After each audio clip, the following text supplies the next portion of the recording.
Hello. Welcome to Paris. We've been on the road together on our episodes of Road to Paris. We've landed, we've checked in, we've had our opening ceremony, and I think we are settled.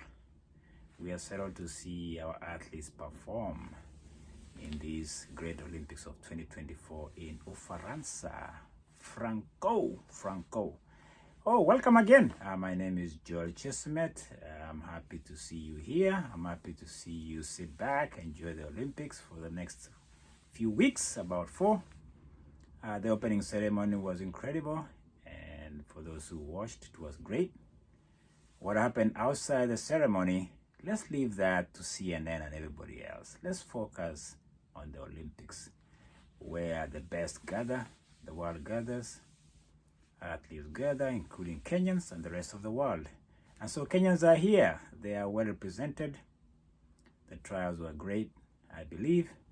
Let's see how the teams look like and how they are going to do. I think track and field begins next week. So before we get to the track and field, which is my interest all along, middle distance, 800 and above, let's talk about a few athletes that I have in mind that are the stars. First of all, let's just begin with Faith Kipyegon.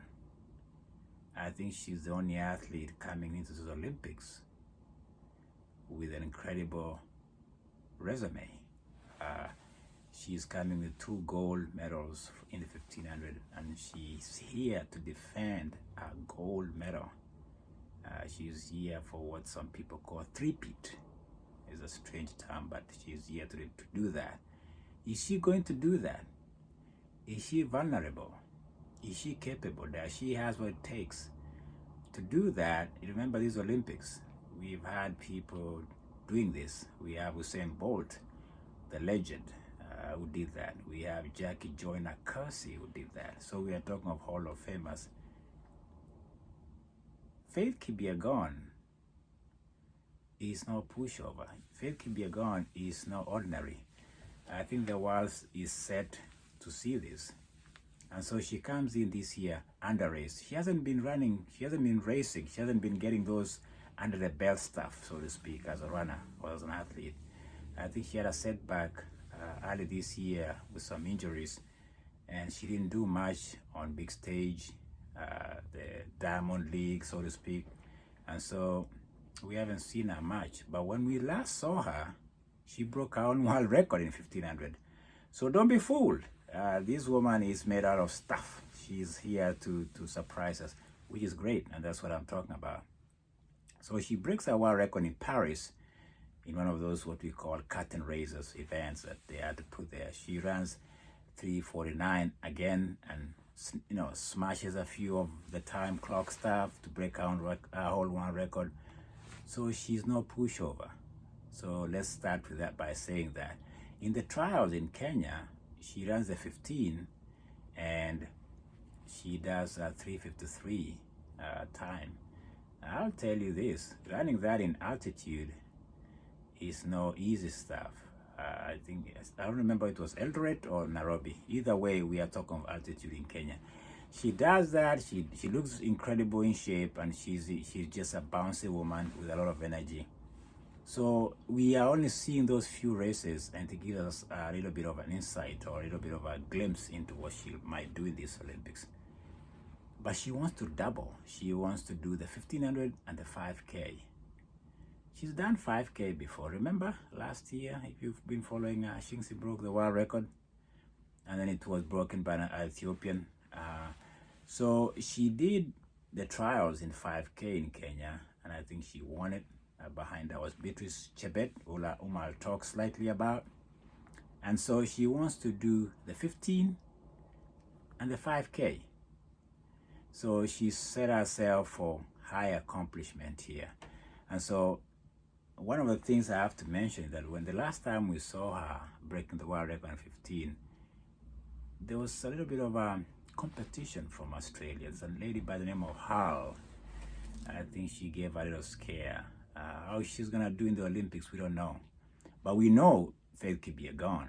We've seen how she does in the Olympics, the last 2 Olympics.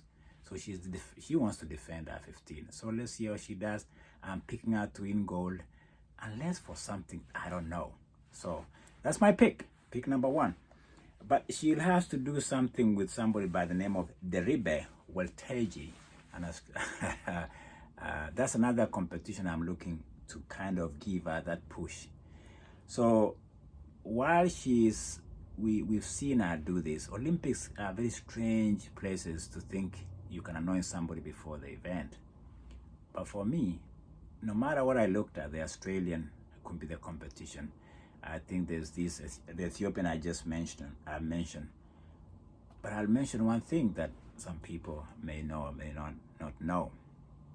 Her coach, under the tutelage of Patrick Sang, who coaches Eliud Kipchoge, I think has surprises for us. So I'm giving her, with a time of 3:49.04 as a world record, I'm anointing her in the 15. Just before we get started, that's Faith Kipyegon. Beatrice Chebet. Who is Beatrice Chebet? If you watch Eugene, I live in Oregon. If you watch Eugene, that lady doesn't just do some damage in 10K. She makes the favorite look broken.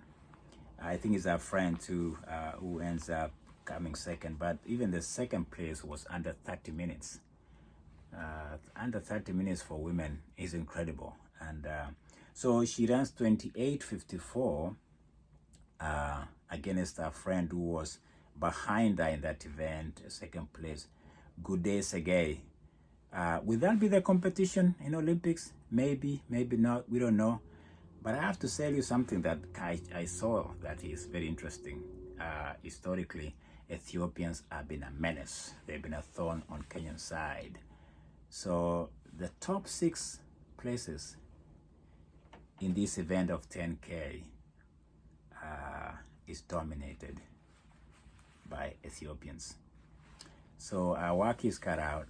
She's holding the world record. And the other thing I have to remind you, or even add to this, is that she wants to double too. She wants to do the 10K and the 5K. I'm just hearing this. How she's gonna, I don't know, but let's find out. She wants to double. She wants to do the 10K and the 5K. I suspect, given Beatrice Chebet's